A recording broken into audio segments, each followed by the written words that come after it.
G'day fellow motovloggers, Ben and Ev on Samoki, the Suzuki Bandit on this New Year's Eve afternoon. It's around about 30 degrees. Not too hot to ride. Getting a little bit sweaty in my Kevlar jeans, but apart from that, not too bad at all. Of course, being New Year's Eve, I want to wish all my subscribers and watchers and whoever a happy New Year. It'll come to us a little bit quicker than some people. New Zealand will be quicker than us, and we'll be quicker than a lot of the rest of the world. So hopefully you have a fantastic new year.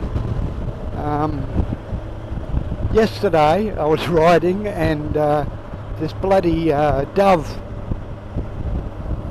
flew up in front of me and hit this here, and I think it's sort of either bent it or I don't know, but whatever. It doesn't seem to be sitting straight, but it could be just me. Maybe I'm paranoid. Not sure. But that's an incident that happened yesterday. Unfortunately, the camera wasn't on when I had the bird strike, so I didn't capture it on film. Sometimes I forget to press record, so it just looks like it's up a bit higher than it should be. That's all, this side. But it's still doing the job, and they're not real expensive, so I'll look into it a little bit later and see what's going on, and see if I can well, adjust it or fix it or whatever, because it's only plastic like joins there, so maybe it's just done some damage to the internal, sort of like they click like that. So yeah, anyway, not to worry. I'll figure that out at some stage. I now have a second-hand Michelin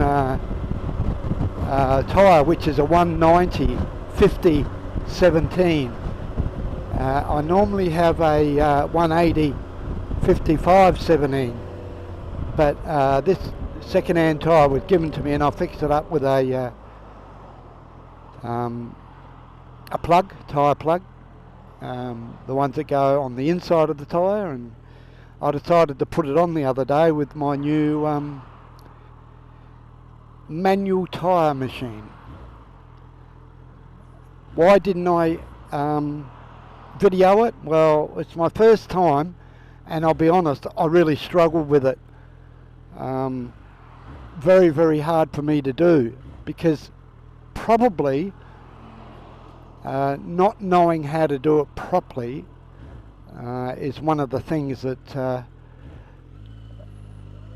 I didn't know, if you know what I mean. I did watch videos on how to use this particular machine, and quite frankly, I wasn't impressed with the videos, because the tool that they give you to take the tyre off and put it back on, no one showed how to get the actual thing into the tyre to lift it up. So anyway, I've watched other videos, not necessarily on that sort of machine, but I have watched a lot of videos, and I think now I could do it a lot easier, because I bought some heavy duty tyre spoons. The levers don't seem to be, they seem to be scratching the rim, so, and the rim protectors I bought, well,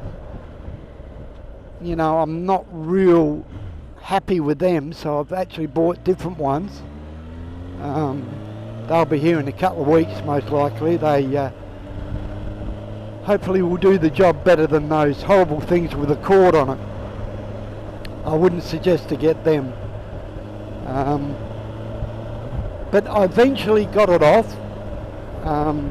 Getting it back on was probably easier than getting it off for me. And I knew that I had to get the bead part of the tyre into the middle of the rim, so I knew all about that, and it seemed to go on reasonably easy with the tools I've got. Although I'm not happy with the like the tyre levers that I bought. They weren't that much, but yeah. So I've looked on the internet and I've found some heavy duty tyre spoons, because I've been watching a lot of videos and a lot of them use these tyre spoons on motorcycle rims. So I had a look and I've ordered a couple from Amazon. So yeah, hopefully when I do it again it will be a little bit easier and I can film it and show people. The actual machine thing is fine. It holds the rim quite nicely, thank you very much. So that's not so bad at all. The tyre that I put on, being a 190 50 17, I think it's the 17 anyway, I could be wrong. The size of the back wheel, I think it is, I'm not 100% sure, but anyway, the tyre is a 190 50, not a 180 55. Now, I had a rear hugger on my bike, and it was fine, no problem, but the 190, being a different size tyre, has decided that it's going to rub against the hugger. So I had to take it off. But I did notice there's a little bit of adjustment on the right hand side where it screws on with the bracket that is provided. So I may just put it back on and see how it goes, if I can adjust it up a little bit. It's right in the middle, right near the back of the of the hugger that it was scraping. Part of the reason is my chain is pretty much nearly back as far as it can go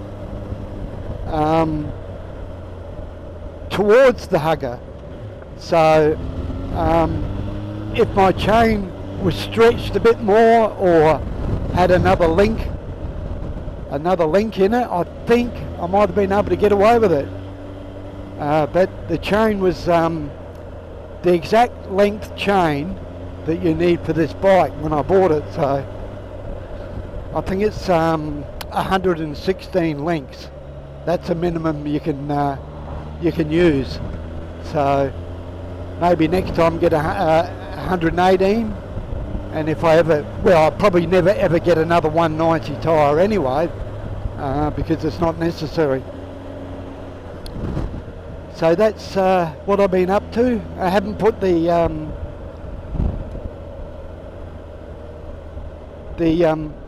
front struts in as yet.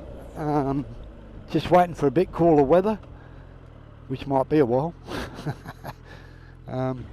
before I do them. So again, I don't think it's going to be too hard to do. I've got the tools to do it. I've got the ring compressors to do it now, so yeah, it shouldn't be too hard to do.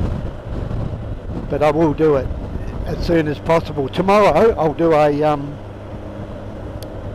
oil change on the car, because that's due on the new year and the new financial year. So every 6 months I do it, so that's due tomorrow. So I'll do that tomorrow. It's not going to be too hot. And I'll get that done and out of the way, which is not hard again. So anyway, I just thought I'd maybe give you something to watch before New Year, and unless you're away, of course. I just want to wish everyone a happy New Year from Bandit Nav to all my subscribers and followers and whomever. And I hope you have a marvellous New Year. So this is Bandit Nav on Sahamulki, the Suzuki Bandit, bidding you all very, very, very safe riding. And until next time, cheers for now.